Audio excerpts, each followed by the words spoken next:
Galaxy News Hour Live। Corona महामारी उत्कर्षमा हुँदा देशको स्वास्थ्य सेवाको दुरवस्था छताछुल्लो भएको थियो। जनसङ्ख्याको अनुपातमा चिकित्सकको संख्या अत्यन्तै न्यून भएकाले अस्पतालहरूमा बिरामीलाई उपचार गर्न हम्मे परेको थियो। महामारी त मत्थर भयो, तर सरकारी अस्पतालमा चिकित्सकको दरबन्दी थप्नेतर्फ राज्यको ध्यान पुगेको छैन। करिब 30 वर्ष अघि 111 सरकारी अस्पतालमा चिकित्सकको दरबन्दी 1650 थियो र आज पर्यन्त पनि त्यो संख्या त्यति नै छ। राज्यसँग स्रोत नभएर चिकित्सकको दरबन्दी नथपिएको पक्कै होइन। त्यस्तो हुँदा 3 दशकमा सयौंको संख्यामा निजामती कर्मचारीका दरबन्दी थपिने थिएनन्। यस बीचमा 753 स्थानीय तहमा 6743 वडाध्यक्ष कसरी आए? सेनाको आकार 111% किन बढ्यो? बरु यसले राज्यको प्राथमिकता केमा छ भने प्रश्न पार्छ। जनसङ्ख्याको अनुपातमा चिकित्सकको दरबन्दी अत्यन्तै न्यून भएको विषय दलहरूको पनि प्राथमिकतामा पर्दैन। रात दिन उम्मेदवार चयनको माथापच्चीमा व्यस्त दलहरूको नजरमा यस्ता समस्या कहिल्यै परेनन्। न्युज आवरमा आज हामी उपेक्षामा परेको स्वास्थ्य सेवाको तस्बिर प्रस्तुत गर्नेछौँ। साथै गभर्नरको पक्षमा आएको सर्वोच्चको आदेशको अर्थ पनि हामी खेलाउनेछौँ।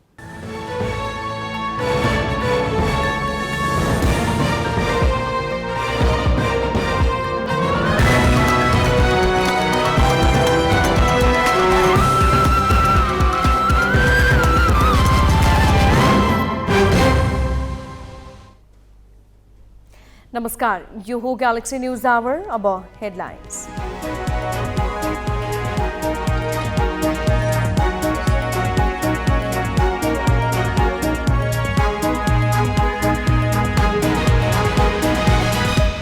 राष्ट्र बैंकका गभर्नरमाथिको छानबिन रोकियो।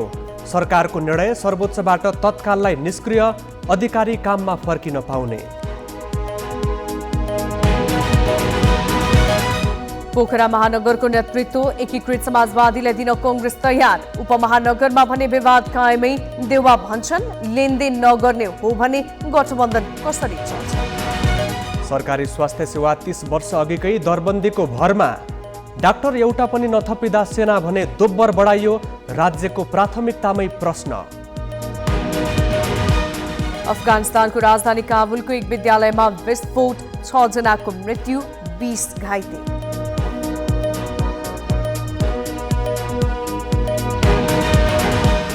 र बी डिभिजन क्लब नयाँ बस्तीलाई 3 लाख जरिवाना।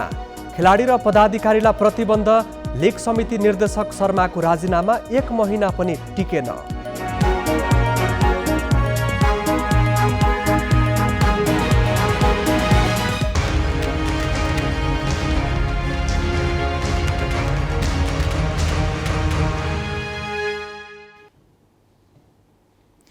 एक साता अघि नै स्थानीय तह निर्वाचनमा तालमेलको निर्णय गरेका सत्ता गठबन्धनका दल भागभण्डा मिलाउन केही दिन यता लगातार छलफलमा छन्। प्रधानमन्त्री निवास बालुवाटारमा आज अपराह्न 3 बजेदेखि गठबन्धनका शीर्ष नेताहरूको बैठक बस्यो। बैठक सकारात्मक रूपमा अघि बढेको भनिए पनि भागभण्डामा कुरा मिलिसकेको छैन। 6 महानगरमध्ये पोखरा नेकपा एकीकृत समाजवादीलाई दिन नेपाली कांग्रेस तयार भएको छ। बाँकी 5 महानगरको भागभण्डा सोमबार नै मिलेको थियो। आजको बैठक खास गरी उपमहानगरको भागभण्डामा केन्द्रित भयो।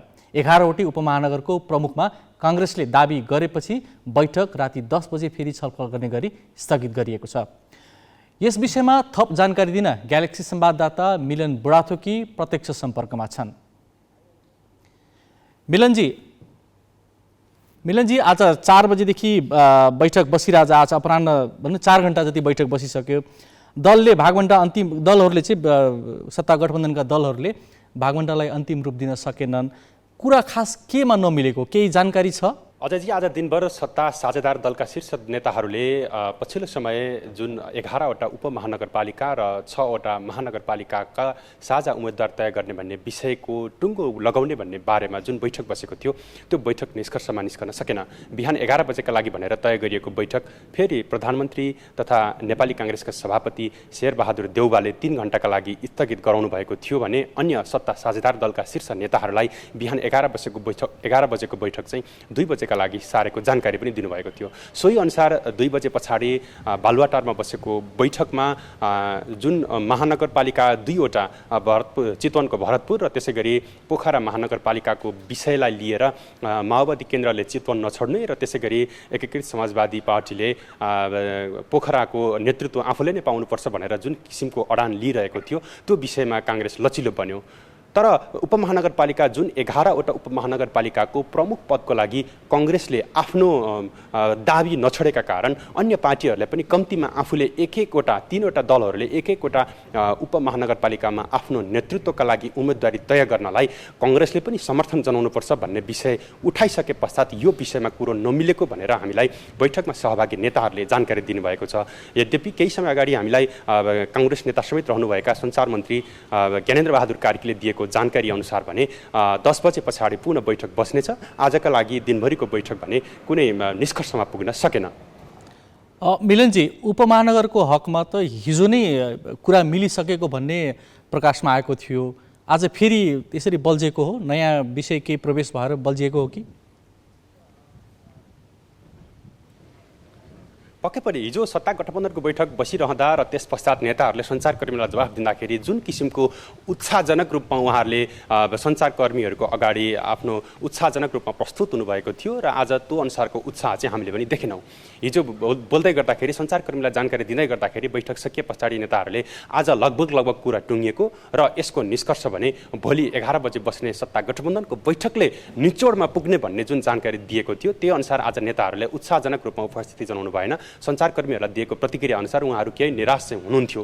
यद्यपि आज 10 बजे अझै पनि समय छ।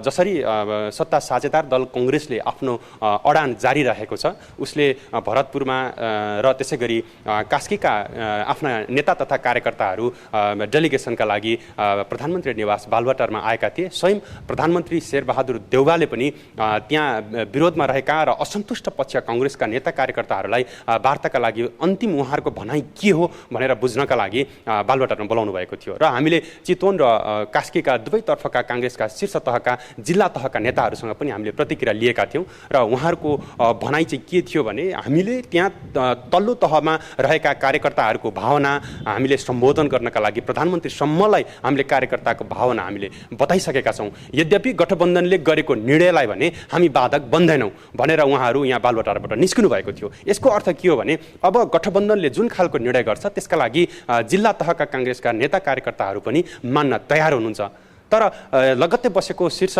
सत्ता साझेदार दलका नेताहरूको बैठकमा भने काङ्ग्रेसले जसरी भरतपुर र त्यसै गरी पोखरा छोडेको छ उसै गरी 11वटा उपमहानगरपालिकामा भने काङ्ग्रेसले आफ्नो बलियो दाबी प्रस्तुत गरेको छ। 2टा महानगर आफूले छोड्नु पर्दाखेरि 11वटा उपमहानगरपालिकाको प्रमुखमा काङ्ग्रेसले नै दाबी गर्छ र त्योदेखि बाहेकका उपप्रमुख तथा अन्य वडा तहमा चाहिँ अन्य दलहरूले चाहिँ भागबण्डा गर्नुपर्ने काङ्ग्रेसको अडानका बीचमा सहमतिमा पुग्न नसके पश्चात आज दिनभर बसेको 2 बजे पछाडि बसेको दिनभरको बैठक बिना निष्कर्ष टुङ्गिएको छ। मिलनजी, यसरी हेर्दा सरसर्ती हेर्दाखेरि केन्द्रमा चाहिँ सहमति भए जस्तो देखिने तर स्थानीय स्तरमा चाहिँ विमति देखिएको छ। तपाईँले के लाग्छ आज रातभरिमा उहाँहरूले सत्ता गठबन्धनका विभिन्न घटकहरूको बिचमा चाहिँ उम्मेदवारको भागबण्डालाई लिएर सहमति होला जस्तो लाग्छ आज रातभरिमा? जसरी हिजो सत्ता साझेदार दलको बैठक पश्चात नेताहरू उत्साहित रूपमा सञ्चारकर्मीहरूमा आज प्रतिक्रिया दिनुभएको थियो, अन्य नेताहरूले पनि त्यो खालको उत्साहजनक रूपको आफ्नो चेहरा पनि प्रस्तुत गर्नुभएको थियो। तर आज बैठकमा सहभागी नेताहरूको त्यो अनुहारको भावभङ्गीले के भन्छ भने आज पक्कै पनि सत्ता साझेदार दलहरू बिचको दूरी अझै बढेको हो कि जस्तो देखिन्छ।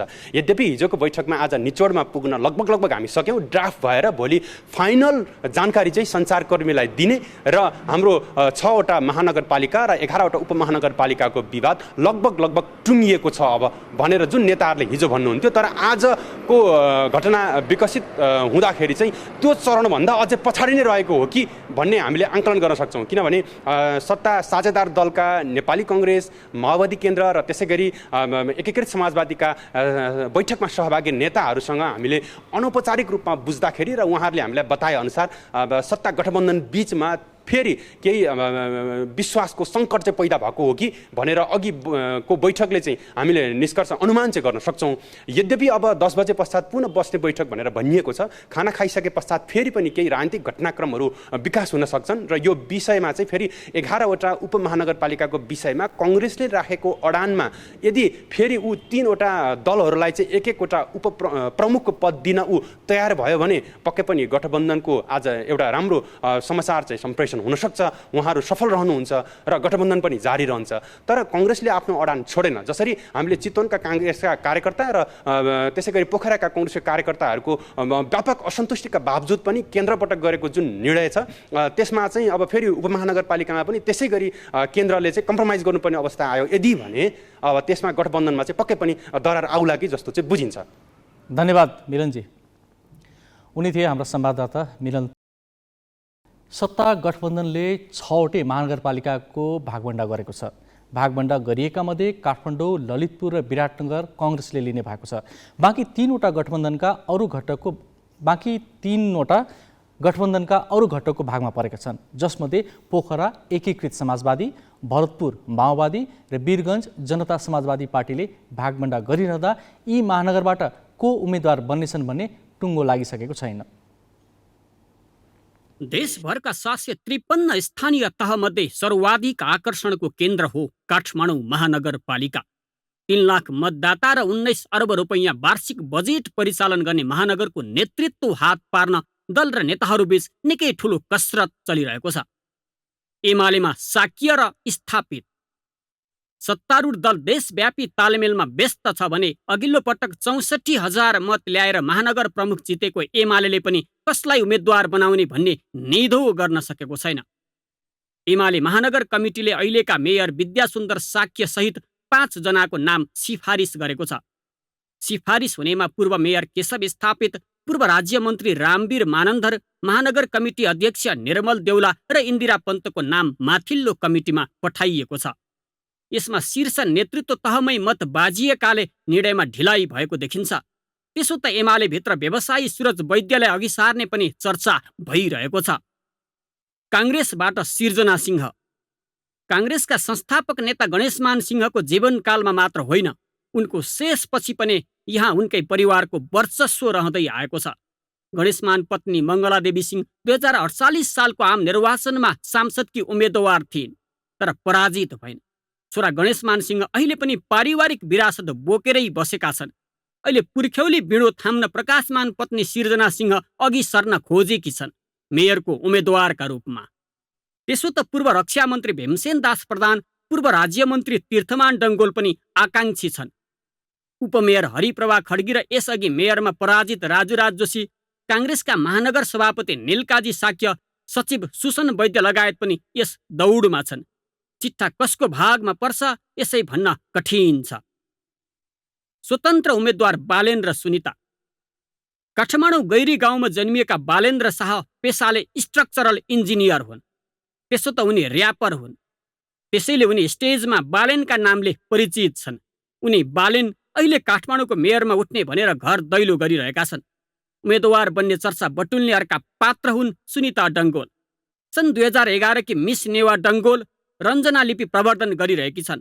काठमाडौँ 21 लगनमा जन्मिएकी डङ्गोल सत्ता गठबन्धन र एमालेलाई बालेन जत्तिकै चुनौती बन्ने अपेक्षा गरिएको छ। त्यसो त रविन्द्र मिश्र नेतृत्वको विवेकशील साझा पार्टीले समीक्षा बास्कोटालाई उठाउने भएको छ। 2074 को मत परिणाम फर्केर हेर्दा 2074 को निर्वाचनमा मेयरको पदमा विवेकशील र साझा पार्टीले उल्लेख्य भोट पाए पनि मूलभूत रूपमा एमाले र काङ्ग्रेस बीच नै प्रतिस्पर्धा भएको थियो। मेयर जितेको एमाले 18वटा वडामा विजय हात पारेको थियो। उपमेयर निर्वाचित काङ्ग्रेसले 14वटा वडा जितेको थियो। त्यति बेला एमाले र राप्रपाबीच गठबन्धन हुँदा एमाले उम्मेद्वार विद्यासुन्दर शाक्यले 64,913 मत ल्याएर जितेका थिए। उनका निकटतम प्रतिद्वन्दी काङ्ग्रेसका राजुराज जोशीले 45,296 मत ल्याएका थिए। विवेकशील नेपाली दलका उम्मेद्वार रन्जु दर्शनाले 23,439 मत ल्याउँदा साझाका किशोर थापाले 18,496 मतदाताको समर्थन पाएका थिए। पाँचौं बनेको माओवादी केन्द्रले 7,000 भोट घटाउँदा नयाँ शक्तिका पवित्र वज्राचार्यले 6,009 भोट सुरक्षित गरेका थिए। बाँकी 22 उम्मेदवारले 3 अङ्क पनि कटाउन सकेका थिएनन्। सत्तारूढ नेपाली काङ्ग्रेसमा चुनावी तालमेललाई लिएर अहिले एकमत छैन। महामन्त्री गगन थापा लगायत कतिपय नेताले सार्वजनिक रूपमै तालमेलको विरोध गर्दै आएका छन्। प्रधानमन्त्री एवं पार्टी सभापति शेरबहादुर देउवालाई तालमेलको विरोध गरेको मन परेको छैन। उनले आज पार्टीको भ्रातृ संस्था नेपाल विद्यार्थी सङ्घको स्थापना दिवसका अवसरमा विरोध गर्ने नेताहरूलाई तालमेल बिना जितेर देखाउने चुनौती दिए। उनले एक्लै प्रतिस्पर्धा गर्दा पार्टीको अवस्था 2074 को जस्तै हुने भएकाले गठबन्धन गर्नुको विकल्प नरहेको र लेनदेनलाई स्वाभाविक मान्नुपर्ने जवाफ दिएका छन्। भाग पाएका छौँ हामीले। त्यस्तै सबै ठाउँमा चाहिँ यस्तो सुदूरपश्चिममा पनि हामी सरकारमा छौँ। त्यस्तै उहाँ हाम्रो मुख्यमन्त्री सब उसमा के अरे यो कर्णालीमा अरू ठाउँमा हाम्रो मुख्यमन्त्री भन्ने सम्भावना छ। के बिगाडे मैले त काङ्ग्रेस पार्टी हरेक ठाउँमा काङ्ग्रेस पार्टीलाई सरकारमा ल्याउनु नै मेरो गल्ती हो भने मलाई गल्ती गरेँ भन्नुहुन्छ। त्यस कारण छैन मैले प्रधान गरेर के बिगाडेँ मैले राम्रै गरेको छु त मैले। जनवादमा धन्यवाद, रामचन्द्रमा धन्यवाद बधाई दिनुपर्नेमा। त्यस कारण चाहिँ यस्तो अवस्था छ। यस्तो अवस्थामा अहिले जो हाम्रो गठबन्धन छ यो गठबन्धन टुटाउने षड्यन्त्र भइरहेछ नि बेसी। गठबन्धन टुटेपछि पनि त्यही हाल हुने हो। अस्ति जस्तो हाल भयो नि उसले एमाले मिलेपछि के हाल थियो पार्टीको। देशभर कस्तै हाम्रो साथी रोएका थिए। हटाउनु पर्यो भने होइन। त्यस कारण चाहिँ भोलि पनि त्यो अवस्था नहोस्। त्यस कारण चाहिँ हामी सबैले के ध्यान पऱ्यो भनेदेखिलाई अहिलेको नयाँ संविधान जो बनेको छ यो संविधान अनुसार कुनै पनि एक्लै पार्टीको सरकार बहुमत आउने सम्भावना छैन। त्यो धेरै किसिमको सङ्गठन भएपछि भन्नु सक्दैन। कसै कसै त मिल्नै पऱ्यो। उसलाई हटाउनु पर्यो सबैले भने ल ठिक छ हटाऊ। त्यस कारण चाहिँ अब यो गठबन्धनलाई अगाडि लगेर जानु छ। त्यस कारण चाहिँ गठबन्धन भन्दाखेरि गिभ एन्ड टेक हुन्छ नि। तपाईँलाई सबैको दिनरात गठबन्धन बने होइन नि। गठबन्धन गर्ने निर्णयको तल्लो तहमा विरोध भइरहँदा नेपाली काङ्ग्रेसका वरिष्ठ नेता रामचन्द्र पौडेल पनि प्रधानमन्त्री एवं पार्टी सभापति शेरबहादुर देउवालाई साथ दिएका छन्। उनले देउवाकै सामुन्ने गठबन्धन जोगाउनु पर्ने त बताए नै गठबन्धनको शक्ति देखेर एमाले अध्यक्ष केपी ओली हताश भई अवसरवादी पार्टीसँग सहकार्य गर्ने स्थितिमा पुगेको टिप्पणी समेत गरेका छन्। उल्ट्याउने षड्यन्त्रहरू, यो परिवर्तनलाई उल्ट्याउने षड्यन्त्रहरू र नेपाली जनताको भाग्यमाथि खेलबाड गर्ने षड्यन्त्रहरू, नेपालको राष्ट्रिय एकता, नेपालको स्थायित्व, राजनीतिक स्थायित्व, नेपालमा सुशासन, नेपालमा प्रगति, नेपालको विकासलाई रोक्ने शक्तिहरू सबैको विरुद्ध सजग हुनुपर्ने, सतर्क हुनुपर्ने आवश्यकता छ।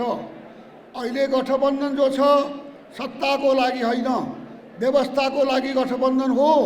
यो कुरा बुझ्नु होला। यो गठबन्धन शेरबहादुरलाई प्रधानमन्त्री बनाउनको लागि मात्र होइन।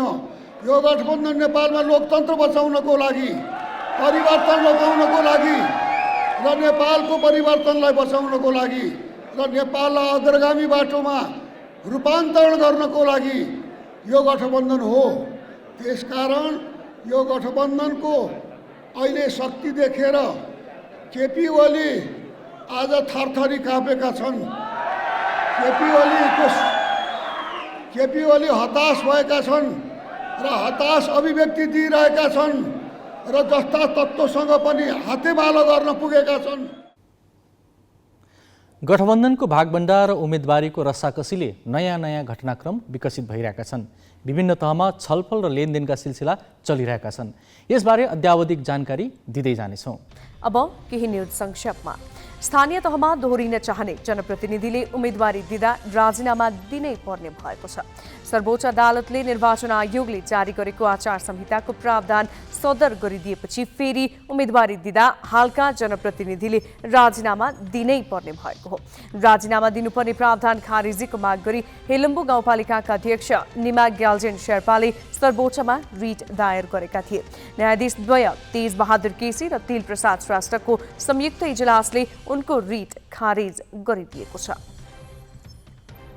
नेकपा एकीकृत समाजवादीले स्थानीय तह निर्वाचनको घोषणा पत्र सार्वजनिक गरेको छ। एकीकृत समाजवादीले आज काठमाडौँमा एक कार्यक्रमका बीच घोषणापत्र सार्वजनिक गरेको हो। पार्टी अध्यक्ष माधव कुमार नेपालले सार्वजनिक गरेको घोषणापत्रमा हरेक घर परिवारलाई वार्षिक 200 युनिटसम्म बिजुली महसुल छुट दिने प्रतिबद्धता जनाइएको छ। स्वास्थ्यलाई पहिलो प्राथमिकता दिने, जटिल खालका शल्यक्रिया बाहेक उपचार स्थानीय अस्पतालबाट निःशुल्क रूपमा गर्ने तथा खानेपानी निःशुल्क रूपमा उपलब्ध गराउने घोषणा गरिएको छ। विपन्न वर्गलाई परिचय पत्र दिई सुपथ मूल्यमा खाद्य सामग्री उपलब्ध गराउने घोषणा पनि एकीकृत समाजवादीले गरेको छ। नेकपा एकीकृत समाजवादीका नेता जलनाथ खनालले आफ्नो पार्टी कुनै दलको पुच्छर बनेर स्थानीय निर्वाचनमा नजाने बताएका छन्। झापाको धुलाबारी मेची नगर निर्वाचन परिचालन कमिटिको कार्यालय उद्घाटनपछि पत्रकारसँग कुरा गर्दै खनालले सम्मानजनक एकताको आधार तय नभए कुनै दलको पुच्छर नबन्ने बताएका हुन्। पार्टीको भूमिकालाई नजरअन्दाज गरिए गठबन्धन अघि बढ्न नसक्ने उनको भनाइ छ।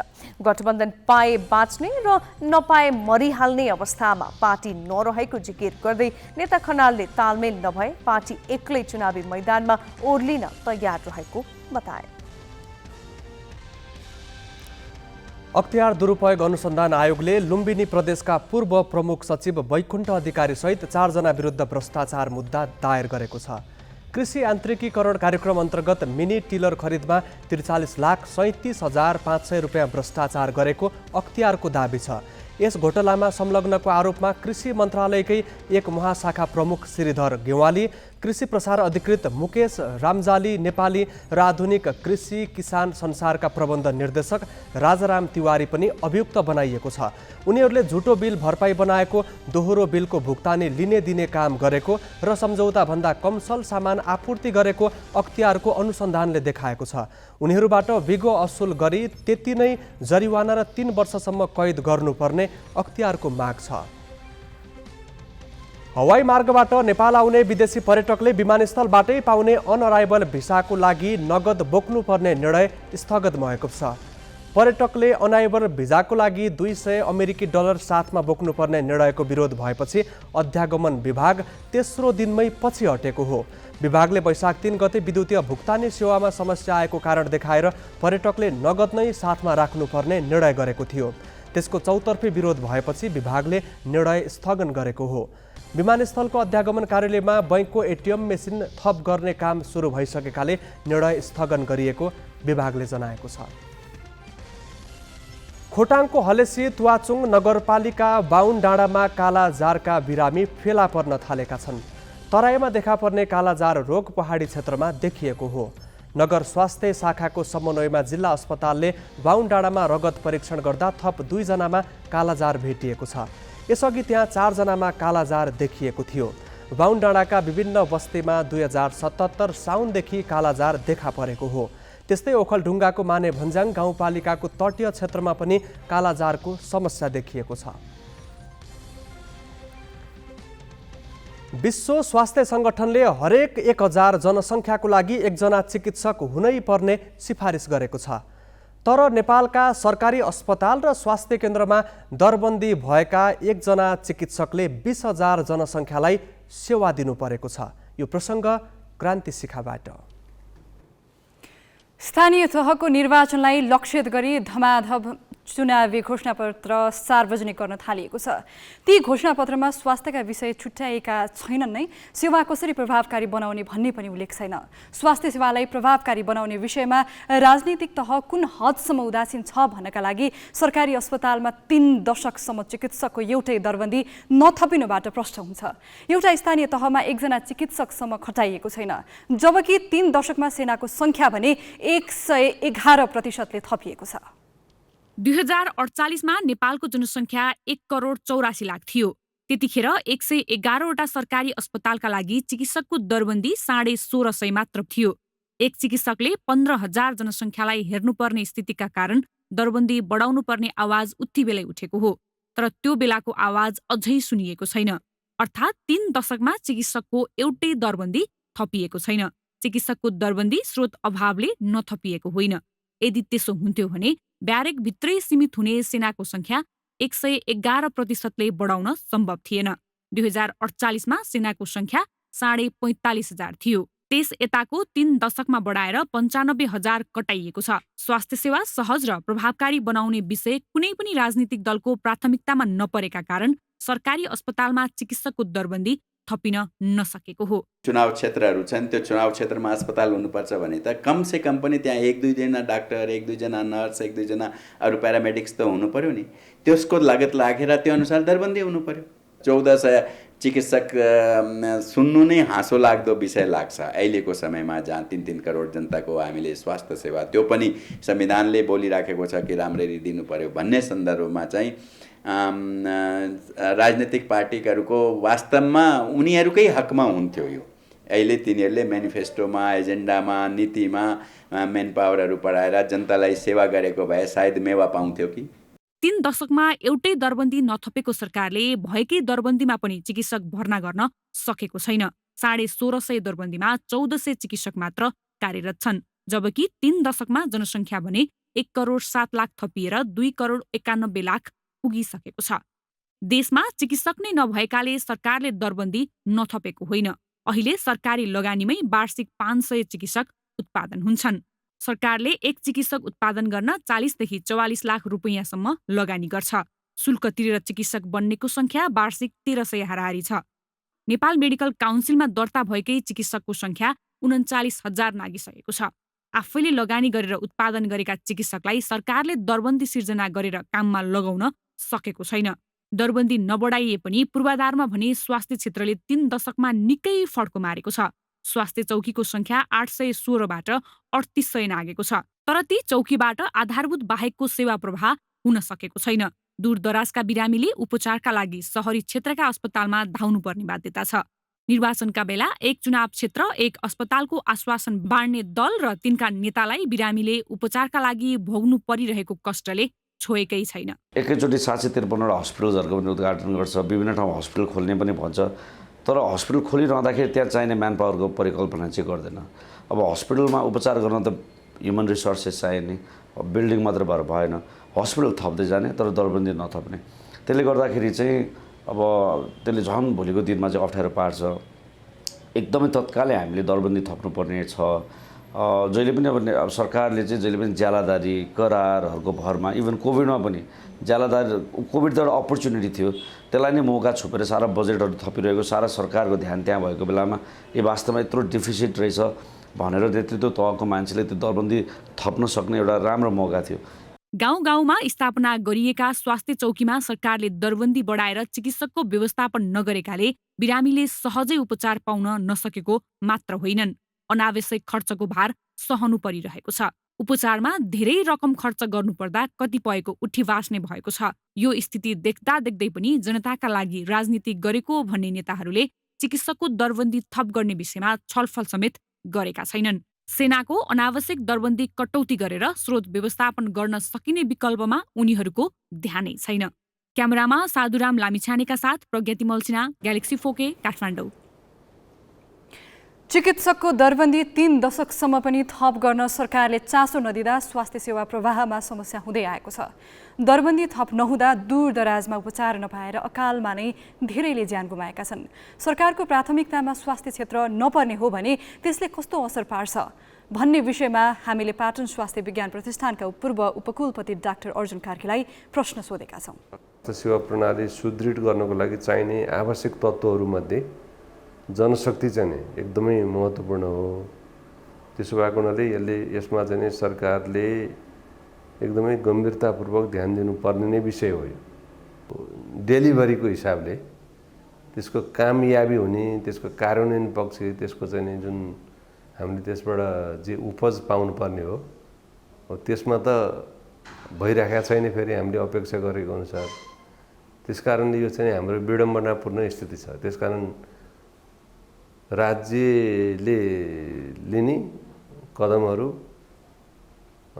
सार्वजनिक क्षेत्रमा हामीले देखा परेको दृश्य परिदृश्य घटना परिघटनाहरू सबैले केलाएर हेर्ने भने चाहिँ हामीले बोल्ने र चाहिँ नि गर्ने कुरामा चाहिँ ग्याप छ, विभेद छ। त्यसो भएको हुनाले नै स्वास्थ्यलाई पनि, स्वास्थ्य क्षेत्र समेत त्यसैको घानमा पर्यो भनेर बुझ्नुपर्ने हुन्छ। स्वास्थ्य सेवा ग्राहीहरूको जुन खालको माग छ त्यसलाई उपयुक्त ढङ्गले चाहिँ नि सम्बोधन गर्नको लागि जनशक्ति चाहियो हैन। त्यो उपयुक्त सङ्ख्यामा जनशक्ति भएन भनेदेखि जो मान्छेहरूले काम गरिरहेको छ उनीहरूले नै भ्याइदिनु पर्ने हुन्छ। त्यो भ्याइदिनु पर्ने अवस्थामा चाहिँ गुणस्तरीयताको ठेगाना हुँदैन।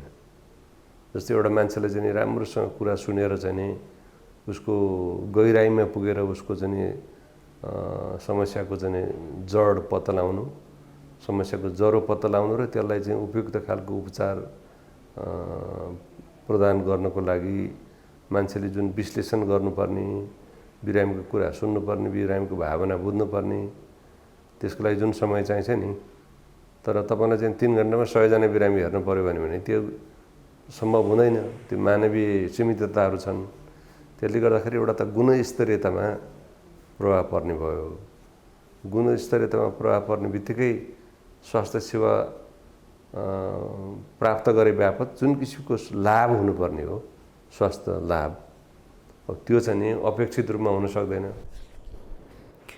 स्वास्थ्यमा 30 वर्ष अघिको दरबन्दी संरचना हेरफेर नगरे पनि यही अवधिमा नेपाली सेनाको आकार दोब्बर पार्नुको कारण के हो? यसबारे दलहरूले बहस गर्नुपर्छ कि पर्दैन? आफ्ना घोषणापत्रमा स्वास्थ्य सेवालाई जोडतोडका साथ उठाउने दलहरूले त्यसका निम्ति आवश्यक संसाधनतर्फ सोच्नुपर्छ कि पर्दैन? यी प्रश्नको जवाफ कसले दिने? अब पालो सही कि गलतको।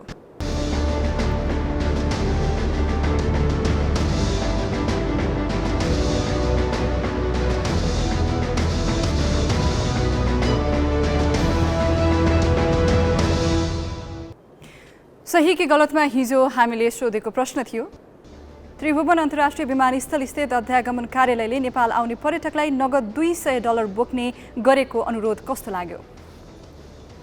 ग्यालेक्सी एपमा सहीको पक्षमा 36% र गलतको पक्षमा 64% मत प्राप्त भएको छ। मत व्यक्त गर्नुहुने सम्पूर्ण दर्शकलाई धन्यवाद। अब आजको प्रश्न, मदिरा सेवनका लागि पालिकाबाट अनुमति पत्र लिनुपर्ने नेकपा एकीकृत समाजवादीको चुनावी एजेन्डा कस्तो लाग्यो? तपाईले आफ्नो मत ग्यालेक्सी 4 टिभी एपमा गएर राख्न सक्नुहुन्छ। यसको अन्तिम परिणाम भोलिको न्युज आवरमा प्रसारण गरिनेछ। Galaxy app Google play store, app स्टोरबाट डाउनलोड गर्न सक्नुहुन्छ। अब केही न्युज संक्षेपमा।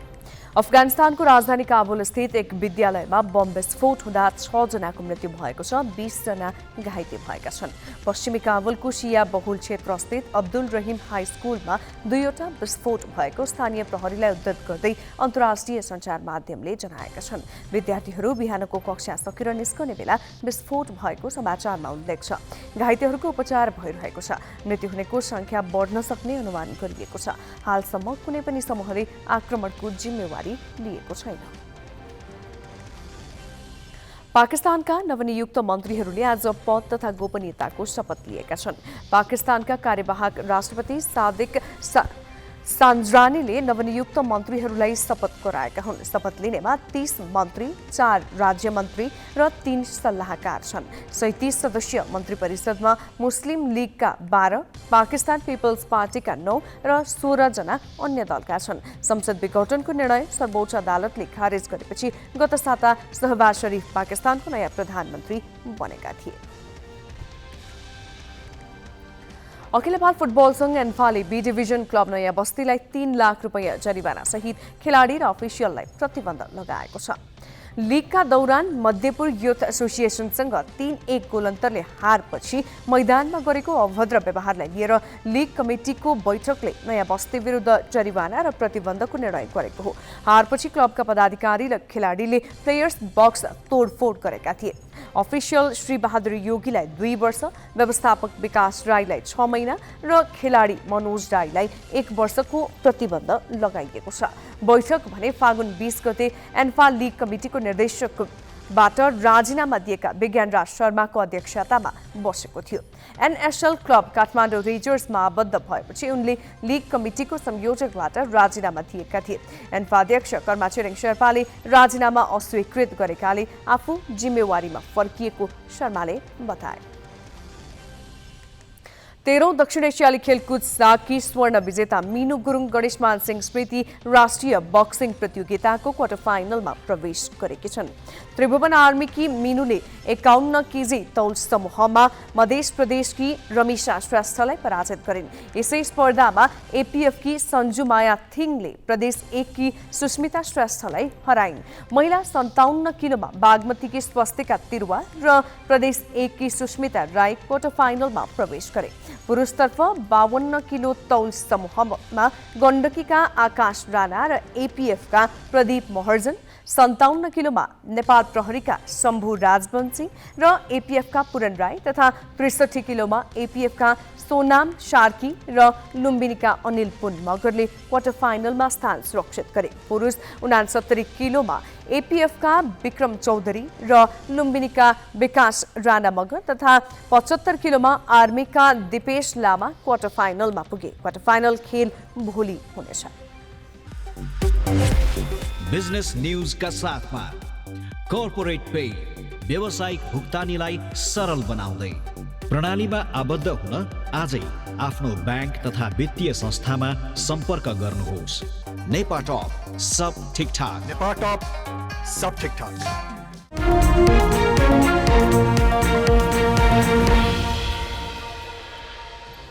नेपाल उद्योग परिसङ्घले अर्थतन्त्र सङ्कटको अवस्थामा नरहेकाले आयात कडाई गर्ने निर्णयमाथि पुनर्विचार गर्न आग्रह गरेको छ।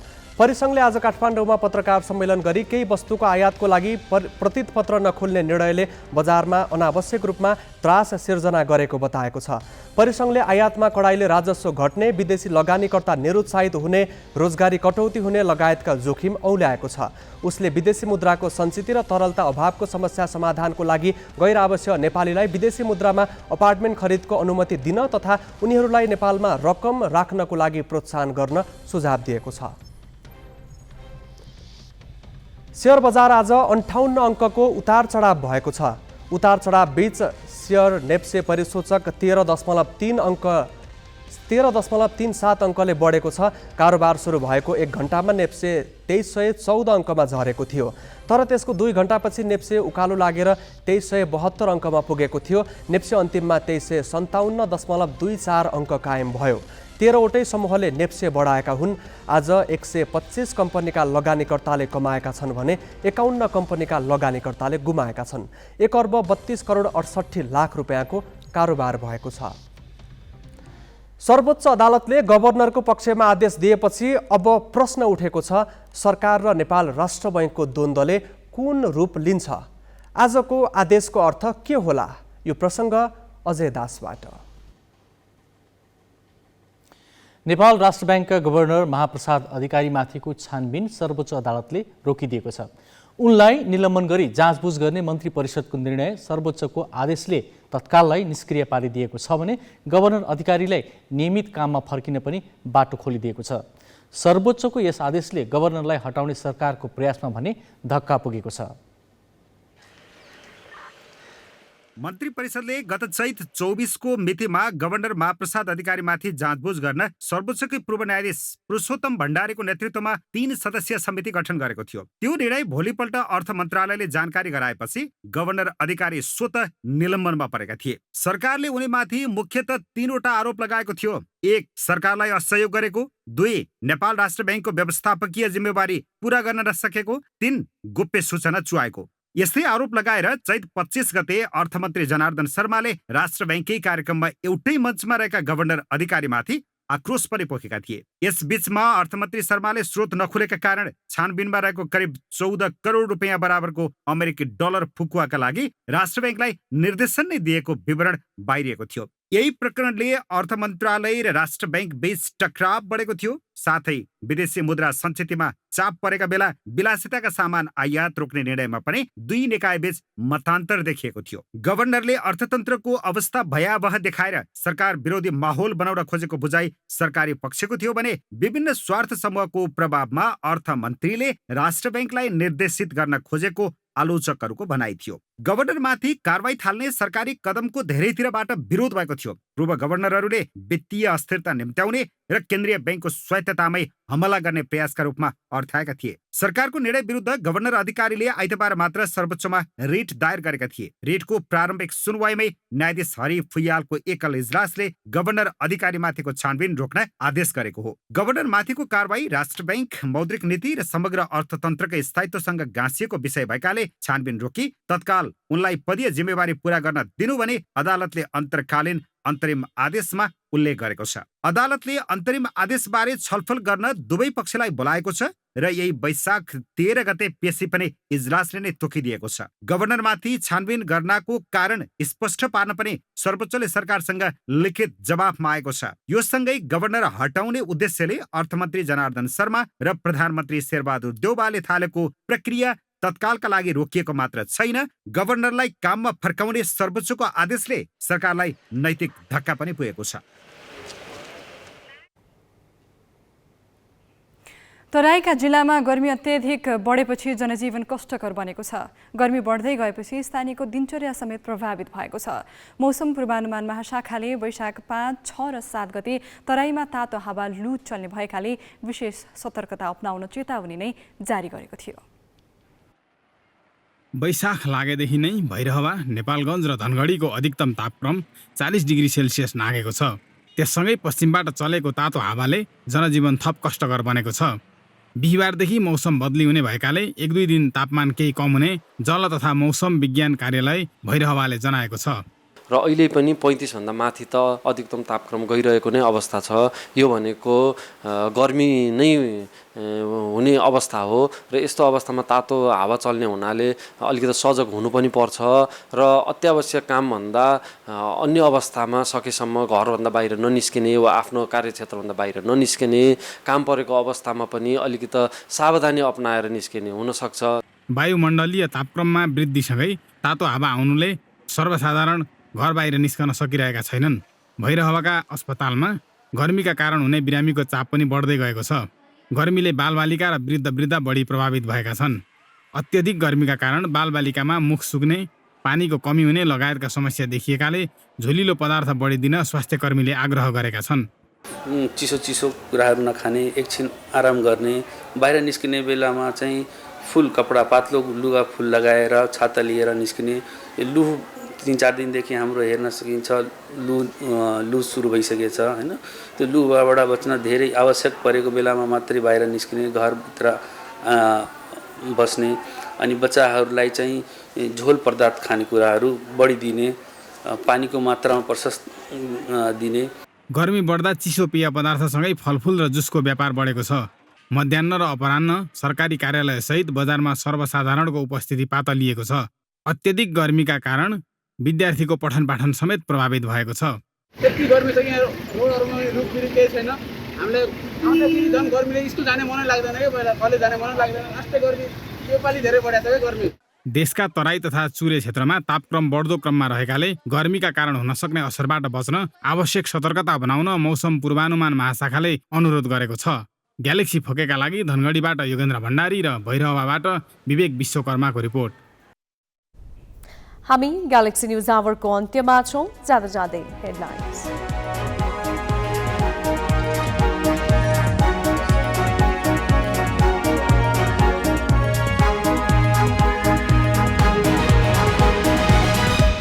राष्ट्र बैंकका गभर्नरमाथिको छानबिन रोकियो। सरकारको निर्णय सर्वोच्चबाट तत्काललाई निष्क्रिय, अधिकारी काममा फर्किन पाउने। पोखरा महानगरको नेतृत्व एकीकृत समाजवादीलाई दिन कांग्रेस तयार। उपमहानगरमा भने विवाद कायमै, देउवा भन्छन् लेनदेन नगर्ने हो भने गठबन्धन कसरी चल्छ। सरकारी स्वास्थ्य सेवा 30 वर्ष अघिकै दरबन्दीको भरमा। डाक्टर एउटा पनि नथपिँदा सेना भने दोब्बर बढाइयो, राज्यको प्राथमिकतामै प्रश्न। अफगानिस्तानको राजधानी काबुलको एक विद्यालयमा विस्फोट, 6 जनाको मृत्यु, 20 घाइते।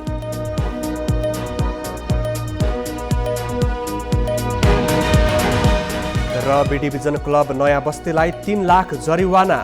खेलाडी र पदाधिकारीलाई प्रतिबन्ध। लीग समिति निर्देशक शर्माको राजीनामा 1 महिना पनि टिकेन।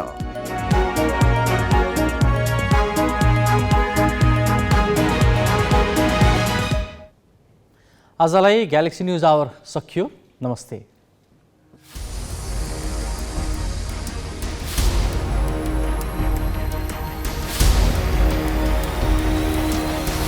This is Galaxy News Hour Live.